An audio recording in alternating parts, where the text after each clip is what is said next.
Good afternoon, everyone. Thank you all for being here again. And in the interest of making our time together on a Sunday afternoon as quick as we can, I'm going to start while you're still eating. And if anybody is going to protest that, I'll be glad to hear from you. But I think that we would all like to be doing other things, even on this cold Sunday afternoon. We're going to be taking a 30,000-foot view of the forest, and we're going to be slogging through the forest, kind of at the same time. We're going to go back and forth. So I kind of want to give you, just so that you're aware of the kind of approach that we're going to take. And I want to start back about almost 90 years is where I want to begin this story. So that gives you a sense.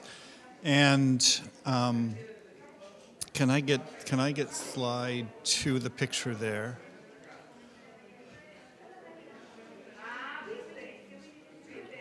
If we can, there we go. Who knows those people? Do we know those people? Rosemary and Gerhard. Gerhard is Beth's aunt. Beth's mother, Buita, died in 2006, the first in the family in their generation to die. And Rosemary died in the last year at College Mennonite Church, and she was on the screen for our All Saints. And so one of the things about Rosemary, just some things about Rosemary that are significant. She was born in 1933, and she was the first of 10. All 10 of those siblings,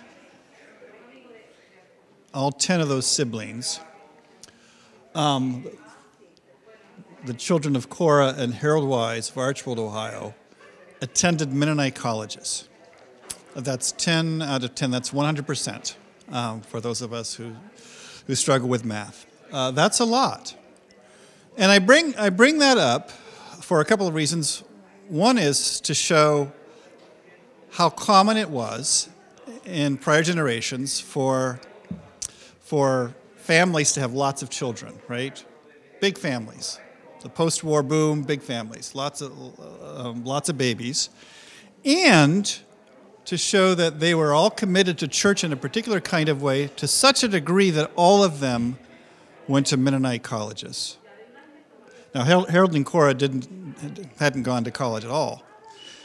In some ways, Rosemary's family is unique, but in some ways it's not at all unique. In some ways, it's very typical of many of our families and many of the families that have been in college, at College Mennonite over the years, right? We recognize that Rosemary fit at College Mennonite in part because this was her family's story. The post-war boom, by post-war, I mean post-World War II, we had a lot of babies. So there was one year, Joe Springer says the year that he was born, there were 50-some babies in the nursery at College Mennonite Church.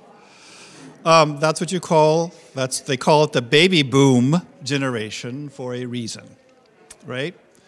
The other thing about that period, 50s, 60s, into the 70s, was unprecedented economic growth. Those were boom years, lots of growth.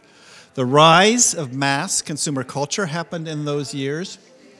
And a lot of that wealth was evenly distributed. So people who had been poor, or maybe their families had been poor, you look at Rosemary's parents, neither of whom had a high school education or barely a high school education, barely traveled beyond Archbold, Ohio, farmers. Their children and then their grandchildren enjoyed wealth that was unimaginable to them. So it was a period of a lot of resources. So churches in this country participated in the post-war boom.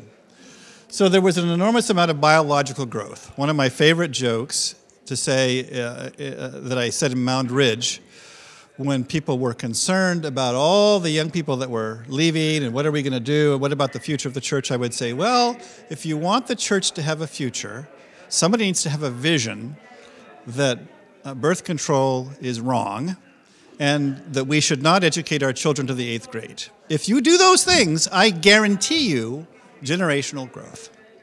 The baby boom was that growth, was the extraordinary biological growth. Christians increasingly began to look at churches like consumers. With the rise of mass consumer culture, you had market segmentation going on, right? This was the rise of youth groups, which didn't exist before. So we have a youth group, and we have a program for youth, and we're going to market segmentation, and for older people, and for the whole notion of Sunday school classes divided by age, post-war boom. All of these things that we take for granted in the church now were products of the post-war boom. Large churches in particular responded by developing programs mimicking developments in the wider society. So increasingly, church looks like the wider society in terms of mass consumer culture, in terms of programming, in terms of professionalism. So there's a professionalization and specialization of ministry. And this led to churches being staff-driven, right? So we want to start a program. Oh, this group over here, we need to do something for this group. Oh, we've got money because it's the post-war boom. So we're going to give money to hire staff people to do this program. So that was the pattern for a couple of generations, really, in large churches in particular. So you had this whole phenomenon. And in a church tradition like ours, that didn't have a history of professional ministers, this is a major shift. This is a colossal shift. We underestimate that the days when ministers were drawn by lot from their congregations and they had day jobs besides ministry, those days aren't so far removed from us. So this is a major, major colossal cultural shift in the church. And the other dynamic is assumptions of secularization. Secular society becomes the norm in American culture. And so that leads to churches no longer being the center of life. So this is this sort of is a harbinger of things to come. So all of these things are boom things. Within that last one, you get secularization starts to creep in, and suddenly churches, mass consumer culture versus the church is going to lose every time. And so you see that trend begin to get in place as the rise of the nuns that we've been talking about for the last 20 years or so, people leaving the church, not coming back. The church no longer is the center of people's lives in the way that it used to be. And I'll go back to Mound Ridge. You listen to people in Mound Ridge, the old timers talk. Church was where everything of significance happened. If there was anything of consequence going on in the community, it was church. Church was where you went on Sunday morning. If you wanted to have any kind of conversation with anybody that was meaningful, you went to church. And maybe 30 years ago, 40 years ago, that really shifted, and it became, in places like Mound Ridge, schools in very rural, small-town cultures. In a place like Goshen, it's all over the map. But you look at something like the rise of youth soccer, for example. Pick on youth soccer because it's sort of the example everybody uses. But youth soccer's come for the church. And youth soccer versus the church loses every time. But it's not just youth soccer, right? It's drama club and ballet lessons and traveling teams and on and on and on it goes. So we kind of begin to recognize, and this is from people who look at these trends, we begin to recognize even 20, 30 years ago already pretty clearly that things were changing. Like life was going to change for the church. And the model that we had of breaking down, of professionalization, of everybody coming of starting programs, professional programs, of everything being staff-driven. That was starting to break down, and before COVID, we began to feel that pinch. At College Mennonite, we felt that pinch. We can't do everything we want to do anymore. And there's a lag, right? The mindset is still back in that post-war boom. Those reflexes are still back in that post-war boom that we're still trying to address church life like we did back in those days, but we're not in those days anymore. And so that's kind of the challenge that we're in. COVID probably put a final end to this model for most churches. There might be a few that are going to be able to hang on, but COVID has changed everything. And if you look at even the trends internally at College Mennonite that we experience, those are trends that are happening nationally, and we're probably better off than most. So the trends of secularization, demographic changes, older generations dying, the generations that really supported the church, that saw the church in that different kind of way as their community, as opposed to a place where they went to get their spiritual needs met, those people are dying. The people who gave to the church no matter what, those people are dying. And we're seeing that shift, and we're no longer in that resource-rich age of the post-war boom is gone. Our lifestyles are changing. I mentioned youth soccer, but it's also true for older people. One of the things I like to point out when people say, well, we're just not as big as we used to be, and what they mean is our attendance in worship isn't what it used to be. We're actually pretty well near our peak in terms of the numbers of people that we have that are a part of College Mennonite Church. And I always say, if everybody at CMC today attended worship as often as their grandparents did in their church, we would be talking about a building project. Our sanctuary would be too small. So we live differently. People travel all over the place. People's kids and grandkids are living here and there and everywhere, and they're going, and they want to go on this trip and that trip. That's the way we live. That's a lifestyle change that's impacted church. It's impacted you all as commission members because you can't find volunteers. Because you ask somebody, well, I'd like to do that, but I'm going here and there and everywhere, and I don't know when I could squeeze that in, or I don't know if I'm going to be around to do that. So that's a shift. That's a change that's going on. We are competing with other aspects of consumer culture. I have a confession to make. Lucas and I watch the Seahawks every week, and the Seahawks played this morning in Munich at 9:30, and we recorded it, and I went home between church and Sunday school to take a little break and watch some of the Seahawks with Lucas. I am guilty. I am guilty as charged. I said it was confession, Daniel. It is confession. So we are competing. We are competing with other aspects of mass consumer culture, and even pastors, tragically, are falling into the trap. We are experiencing economic challenges. There's obviously, COVID brought all kinds of changes in the way that our economy is structured and works and has worked, but those changes have been going on for quite some time. Polarization. Do I need to say more than that? Polarization has come to churches. It's come to College Mennonite Church, right? The mask wars and on it goes. So I have the word failure up here, and I think that we have come to a place in the life of the church where the models that we had in place don't work anymore. They are failing us now. So it raises the question, what's next? That's funny. Actually, that train is not there. We're going to get run over by a train. That's what's next. That train was not there for that purpose, to illustrate that purpose. I want to, before we get to what's next, I want to talk a little bit about, thinking about our work at College Mennonite. So we're going to get down more into the forest here.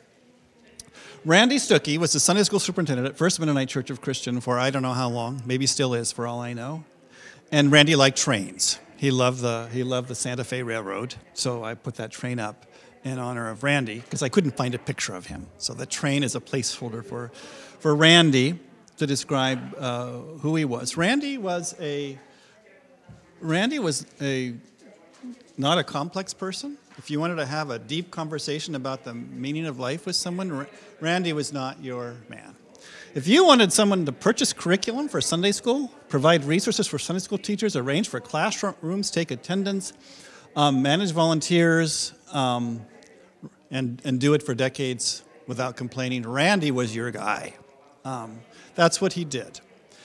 And churches, smaller churches all over the United States have Randy Stookies in them. They're filled with Randy Stookies who do those things and have done those things year after year, almost generation after generation. It's like a generational job. It's almost like it gets passed on down to the next generation. So it raises the question, why don't we have a Sunday school superintendent at College Mennonite Church? I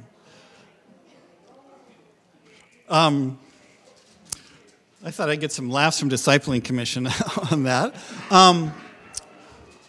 Why do staff do things at College Mennonite that volunteers do in smaller churches? It's a really important question, right? Really important question. One is, it is complex. One of the things that makes it complex is size. The other is this building is not a building that we own. We share this building with Goshen College, and so things like scheduling requires a dance with Goshen College. I was going to have a picture of the funeral planning list, but I'll tell you about the funeral planning list. So just to let you know how the sausage is made, Pamela, do you have one? Pamela has one. Of course she does. She probably has about 10 in her bag. And I hope that nobody, this is not to be flippant about this, but just to tell you what happens at College Mennonite Church when somebody dies. So usually a pastor who's on call will be informed that somebody has died. Sometimes it's a call into the office, and it really depends on the situation, how we are involved. But at some point, a pastor is going to meet with the family to begin planning the funeral. And so there are all kinds of questions. Well, how many people and how many rooms are there? Are they going to have visitation? Are they going to have a scattering service? Are they going to, what do they need? And there are probably in the funeral planning list, altogether, if you broke it all down, there might be 100 different questions that need answering. And the reason all those questions need answering is because all the different people in this building, including people from Goshen College, need to know what's happening and when, and what they need to do to get ready. That's just the logistics. That is nothing else. It's not planning the service. It's not talking to the family about, it's not pastoral care. It is just logistics. It is complicated. When I did funerals in other settings, it was just pretty straightforward. Well, here's the church. It's available. Here, yeah, you can do this. Oh, yeah. I'll just call the person who runs the group that does the meals, and off we go. College Mennonite doesn't work that way. So why are things more complex at College Mennonite? Because of size, because of the space that we're in. I want to talk a little bit about workflow. So one of the reasons that we couldn't have a Randy Stookie is because of workflow. The funeral planning list gets you into that a little bit. The other one that's a really big one is worship, which happens every week and involves lots of different people, and they all need information just in time, logistically. So information needs to go to this person, to this person, to this person, and it's coordinated. So there's workflow, and it's very hard for volunteers to enter the workflow. The F drive, a lot of things.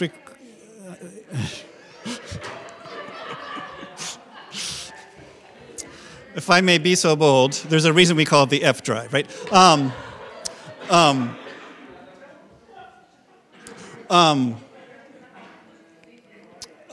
The F drive, only staff have access to the F drive. We cannot give access. Probably we would get in legal trouble if we gave staff access to the volunteers access to the F drive. We have to have access to it. A lot of information for running the church is on the F drive. And so it's a very staff-centric kind of tool. Professional standards. Oh, well, we're a college Mennonite church. That doesn't do for us. It's got to be, and people will say, when you ask them to volunteer, they will say, oh, I could do that, but I don't think I would be up to CMC standards. So that professional church model creates a professional church standard that demands staff. The time and challenges to find and schedule volunteers. I don't need to talk to commissions about that, right? That is complicated and challenging. So there's a thing that I call the boomerang. Everything tends to boomerang back to staff at CMC. Next slide, thanks.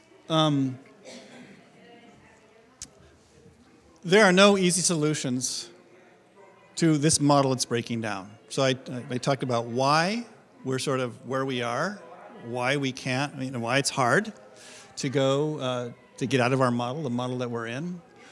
So there aren't any easy solutions, and I don't have any easy solutions here for you this morning. A large, complex, professional congregation cannot easily go back to 1942 or whichever, pick your year. Yet the model that we have is getting harder to sustain. We can't go back, but we can't really go forward with where we are. Something has to change. This isn't working anymore. This model is failing, and it must change. We need to find another way. So one of the things that that I'm proposing here is that we do trial and error. We try to shift things to leadership from commissions, and it will require a degree of trial and error, like what works and what doesn't work, experimentation, because there is no clear, easy path. There's just not. And everything I hear from other churches, like this is one where we're in uncharted territory, and we're going to have to figure it out. We are increasingly going to, whether we want to or not, we will increasingly run on volunteer leadership. That's not an option. That will happen. We will have fewer staff going forward. Count on it. So that means prioritizing, right? That means we can't do all the things maybe that we want to do or that we thought we could do back in the boom years when we just hired another staff person and started a program. It's going to require volunteer leadership, and it's going to require clarity about what's important, what we're going to do and what we're not going to do. And it's going to require finding ways for volunteers to enter the flow of work. This is not something that's going to happen in the next 6 months. It's a long-term, maybe even a generational shift. Maybe we can, as soon as we could speak like 10 years, we'll say, okay, we've adjusted to this new reality. It's going to take a while, and we're going to have to be patient with the journey and patient with each other. There was an old mantra which got talked about at Gifts Discernment Committee recently, and when I came, this mantra was articulated clearly by Larry Miller, who was the board chair, the first board chair that I related with as a member of the pastoral team. And I don't know if this is codified in any way. I honestly don't know if this is codified in our documents anywhere. So it is in our structural documents. Okay, thanks. Because I went to the F drive and tried to find it. The F drive is really hard to navigate. In case if you haven't picked up on that, sorry. So there's the inside joke. So the congregation decides on a direction. The board governs, which has been, let's just say it, for some people at College Mennonite Church, that has been a really controversial word, governs. And some of you who were on the board in those years of bylaws changes have stories to tell about how that was difficult. But the board governs, which means the board has the responsibilities of governance, not government, as a slip, governance, which sort of thinks about the big picture, makes sure there's legal compliance, policies, think strategically about the life of the church. Even the kinds of questions that we're dealing with today would be governance sorts of questions. Pastors lead. I think it's sometimes unclear what that is or what that means, and that's something that probably needs some clarification. Commissions manage, and that's at an all commissions retreat. That's important, right? Commissions manage, and all the members minister. So that commissions manage part has been really hard, and it's been hard not because commissions don't want to manage. It's been hard because of the things that I'd mentioned before, the complexity, the workflow challenges, and a lot of times it's just easier for staff to do things as pastors. I mean, we are very complicit in this. We will often do things and take things on ourselves just because it seems simpler to do it that way, rather than try to find ways to change so that you all as commission members can be more involved in leadership, in your appropriate leadership roles. So as pastors, again, confession time, we have not done well. And as staff, we have not done well at that. Together, we're going to have to work at finding ways to do better. And is that it? I thought that might have been it. Oh, I did want to talk a little bit about the CMC kitchen. The CMC kitchen kind of is an illustration of what's going on here.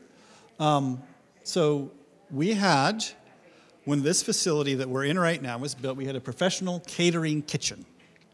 And Jean Hartzler did an amazing job as our food services director. That was her job title. So I came to church, wow, this is kind of bougie. Food services director. What?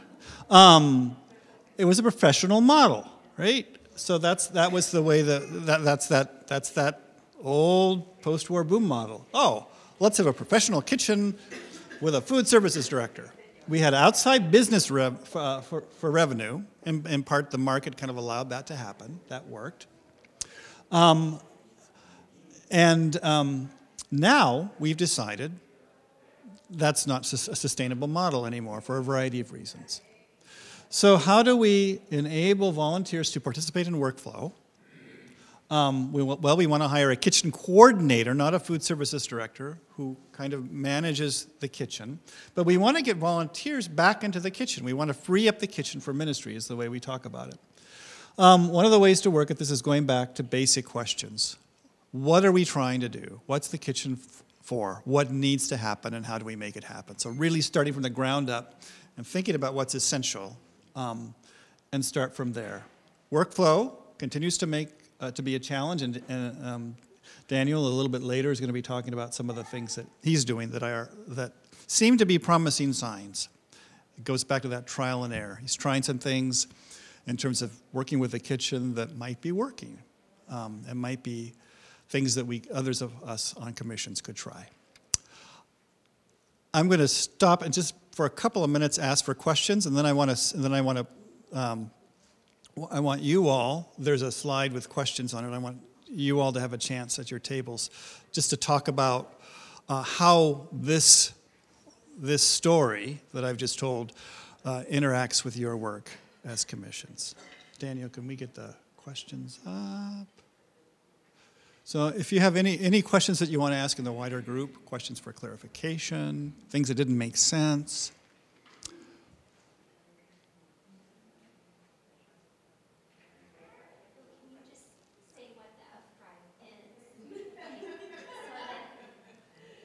Well, it's the server with all our documents on it, all the CMC documents on it.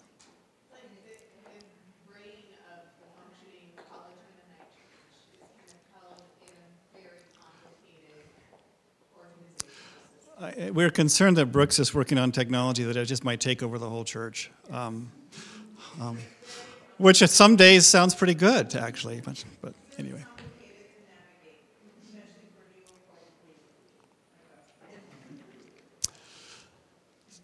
So I'll let you at your tables take it away, and we'll have 15 at tops 20 minutes, and then we'll come back and have a little bit of just maybe if you want a little bit of sharing with a wider group.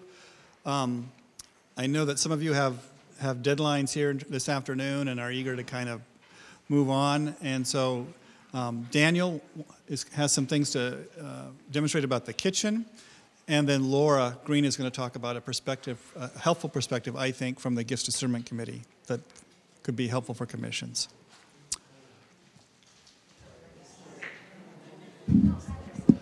I'm going to call us back. Thank you all. Boy, you quieted down nicely in a hurry. And I don't think we're going to have any kind of plenary type sharing time. But I do want to hear from Laura Green first from a Gifts Discernment Committee perspective. The Gifts Discernment Committee is a committee of the board. And then Daniel will be sharing some about just something in his work with the kitchen that has worked that I think could be useful for all of us. This is going to be more practical kinds of things.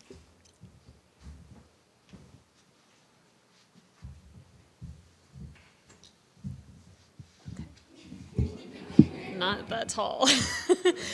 All right, well, I am representing the Gifts Discernment Committee, and like Phil said, we are a committee of the church board, and our job is to help find people for your commissions. And so we work with you to find people who fit your current needs and skill sets that you need for your commission. Our commission has had a lot of discussion of the challenges we face finding people to serve in different church volunteer leadership roles. And some has to not knowing exactly what you do as commissions. And that is no fault of yours, and I don't know if it's our fault, but just not knowing what commissions do. And we've also found that people in the congregation do not always know what you are doing either. So part of our job in our description is to educate the congregation about the roles and the works and the ministry of each commission. So we've had a lot of discussions about the best way to do this, especially as we're kind of coming out of COVID, about how we can communicate to the congregation what is happening with the different commissions. So when we call people, they're not like, I didn't even know that was a thing at our church. So it gives them a better sense of what is happening here at the church. So part of our role is to help to encourage you and remind you that this is, or it should be part of your agenda and some of your responsibility as well as ours. Because the best people to communicate what your commission is doing is you. It would be like Pamela trying to explain what Parkside Elementary does because her kids went there a lot of years ago, or well, not a lot of years, several years ago, compared to me who actually works there. So when you're in the midst of working on things, you can communicate a lot better what is happening. So our hope is that if you are sharing what your work is with the congregation, people will be excited about what's happening and they'll be more interested in joining that work and being excited about that along with us. So we've brainstormed some suggestions, but also want you to feel the ability to be creative in ways that you share your work. We want this to feel manageable. We don't want it to feel like another thing that has to be done. So just something to think about is, in the coming year, what could we share about the work of our commission? What stories do we have to share? So here's our list of some possible ideas that may work or may not work. We'll do some trial and error with this, I guess. One suggestion is we have the bulletin boards by the church mailboxes that could possibly be used to share some of what you are doing. Some of it might be sharing a story of ministry related to our sermon or worship themes on a given Sunday, providing a video set to music during the offering time, providing some sort of visual or meet and greet during the coffee fellowship time in between church and Sundays, or our worship and Sunday school, creating a video and sharing it on a loop during the coffee fellowship time on the big screens, preparing a feature for the Sing magazine or another CMC communication piece, sharing specific prayer requests from the commission that can be shared during the prayers of the people, and also sharing some with the 11:11 service as well. We hope that this will start to get some creative juices flowing. The Gifts Discernment Committee is willing to support you in any way that you need support. And your commission's relating pastor may also have some ideas of how your sharing could fit in with different worship services. So feel free to contact any of us if you need some help or your relating pastor. Thanks. Oh, yeah. And we will be sending out an email to the commission chairpersons later this week as just a reminder of all of that.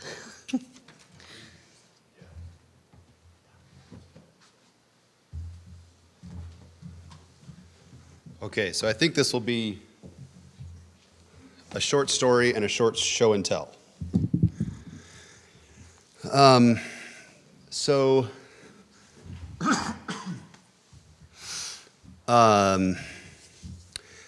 have been kind of engaged in the kitchen from an eating perspective, for sure, but also from kind of an oversight perspective, off and on, for the last 13, 14 years I've been here. So, as Talash and I in the summer were coming back from sabbatical, and Tina was transitioning out,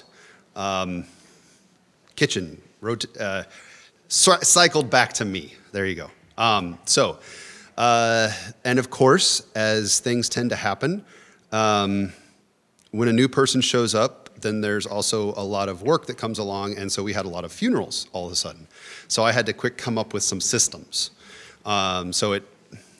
That side of my brain went firing really quickly. Like, how do we get volunteers? Because that is the perpetual question. And what do they do, and how do we manage all this? But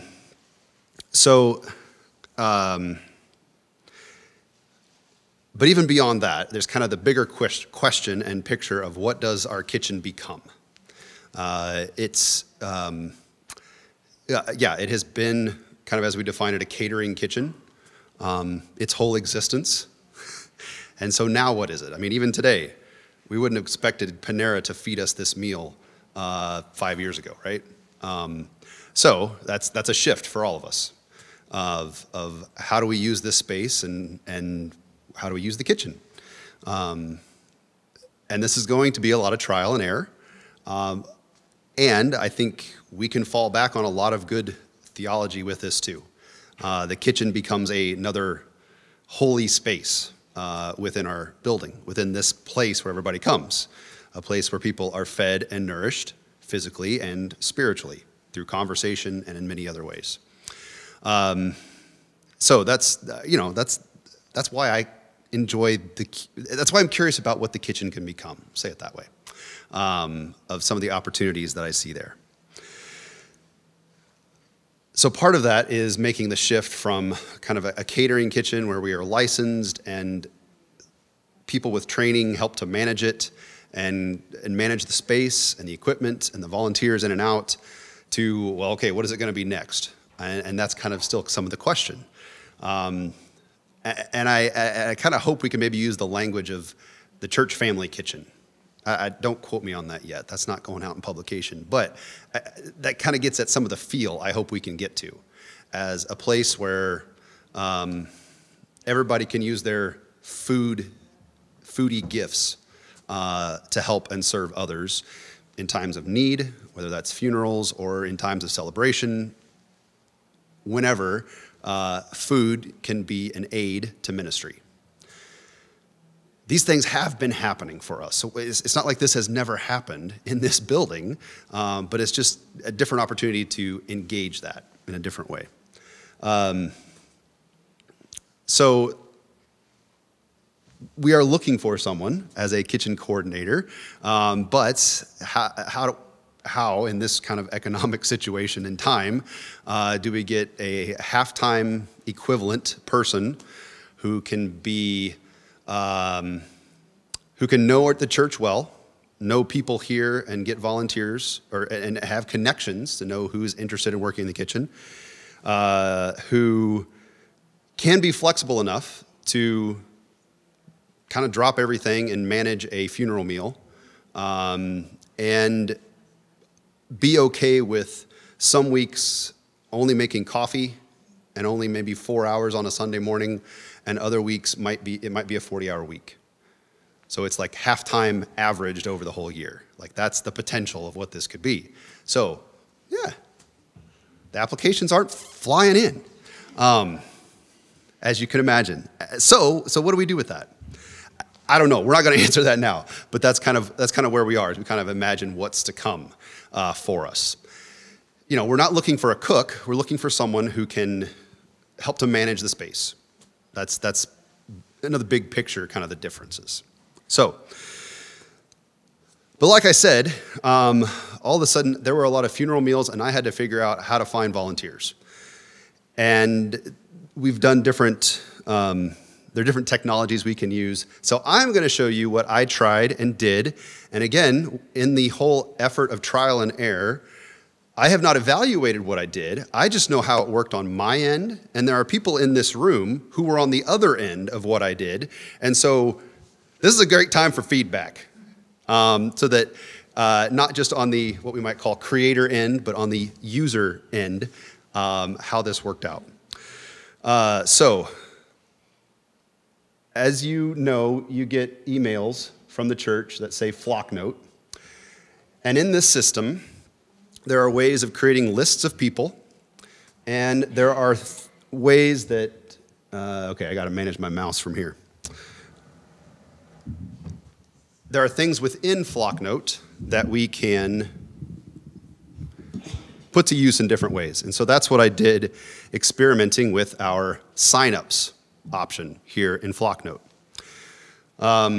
So I created an email that was more or less just the beginning with 2 simple questions, just kind of the easy ask of, if you are interested in ever doing anything in the kitchen, yes or no, and trying to make it simple that all you have to say is a no in response. That's it. No questions asked.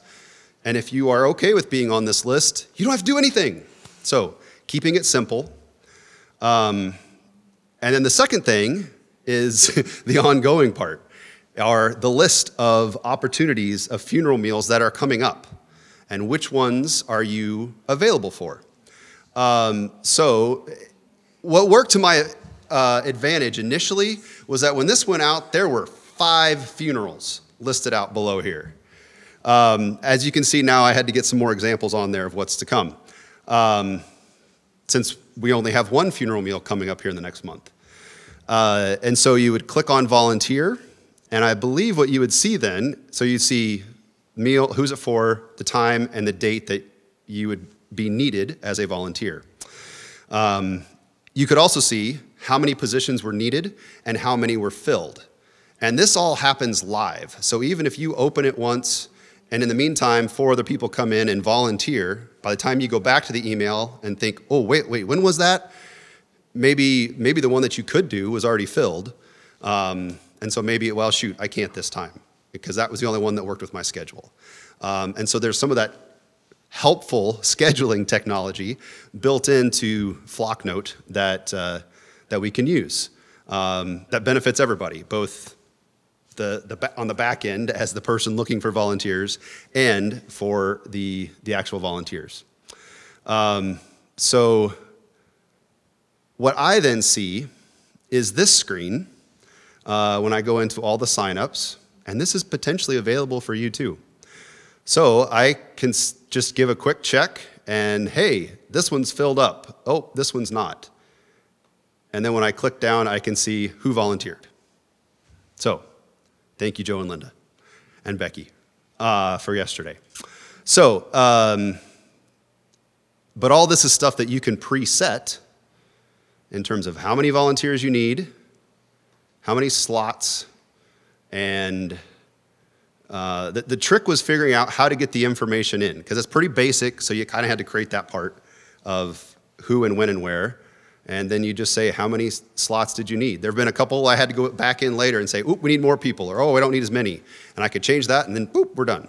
So all that to say is that this is a system that we have, and we can give volunteers access to this. We are 85% sure of that. Yeah, okay. That you, as commissions or whoever managing, you can get permission to manage a specific list of people. And the benefit to that here is that all of this is, whenever someone tells the church office their contact information is different, that gets changed in here, and it's always accurate. And then you can see just the specific group that you can get access to. So I don't have all the Sunday school classes. I just have some of the youth ones and the kitchen list and some others that I'm in on. Those are the only lists within the big system that I have access to. So that access can be given to you. And then, you would have the potential to manage something like this as just quick ways to interact and find volunteers. Again, this is going to work, I think, really well for just the one-off things. When it's just one event and you know the time frame, I think this can be a very helpful tool as a broader managing. So you're not back and forth on the phone that so-and-so said yes, oh wait, no, so-and-so said no. Some of that can be managed within the system. So, kind of discovered that we had this sitting around. It wasn't on the F drive, so to speak, but here it is as something that we can try, and maybe it'll work for you, maybe not. But when I told Phil about this the other week, he said it was the best news he had heard that month. Now, granted, I told him this on November 2nd, so hopefully he's gotten better news for the month of November. But there we go. That's that. Is there anything I missed, Phil? No, that's great. Okay. Yes, sir. Yeah, questions about that? Yeah. Yes.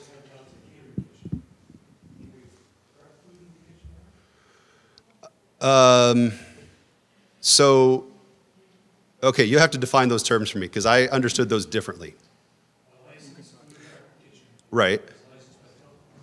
Yeah, so we do not have a health department licensure right now. Yes. Yes, we have catered. We have a kitchen that does not cater out, but we can prep and do everything in the kitchen. Yes. Yes. Oh, yes. Yes. Yeah. So we think of this as a large family kitchen. That's kind of what we have now. But yes, there are still communal standards we want to live to together. So, and thank you especially to the Seekers Sunday School class. That was one of very few social media posts I saw on sabbatical was the group of women from the Seekers class organizing in the kitchen, and that made me happy. Thank you, and it's been very helpful. So, yeah. Yes. What about the group that used the kitchen last night for the meal here for the window? Right. So that happened through Office of Conference and Events here with the college. So the college, that's one of the things we learned is we don't have to hold a license, the health department license here for just those shorter events that the college may want to have here. They can still, I think they did some food prep here, but not full cooking. I believe that's correct. So AVI, the college's catering company, can still, and they still do use this kitchen for final prep for events that may be happening here. They don't prep food in here. Was there a coordinator in there? Yeah, so last night it was a special event in terms of where we are in the process of trial and error. Yeah, so it was the event for the window. Joe Springer was working initially as the liaison between the window and Goshen College and us to manage all that. So my question comes out of my sister's church a number of years ago. Uh-huh. Had people in and out of the kitchen just from the congregation, but they were not maintaining good hygiene. Right. So norovirus broke out in the congregation. So my concern is who is monitoring the hygiene in that kitchen if other people are coming and using it? Yep. That is the role of the coordinator. Yeah, is to, yeah, more or less. So we have bottles of norovirus spray in there right now. Yeah, so it's something that we make sure things get sprayed down well after events and things get cleaned up, and we're still keeping to the same sanitation cleaning practices that we have had for years. So even though we are not licensed, we are still going by those as much as we can. And you have a checklist. Yeah, yes, so there's a checklist for each group to go through. Yep. I was going to say that from experience, when Joe is in there, Yes. things are being done properly. Yep.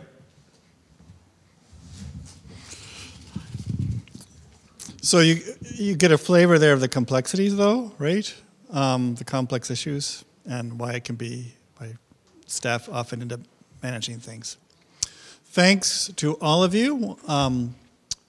1:45, so I feel good about that. I feel like this has been a, what's that?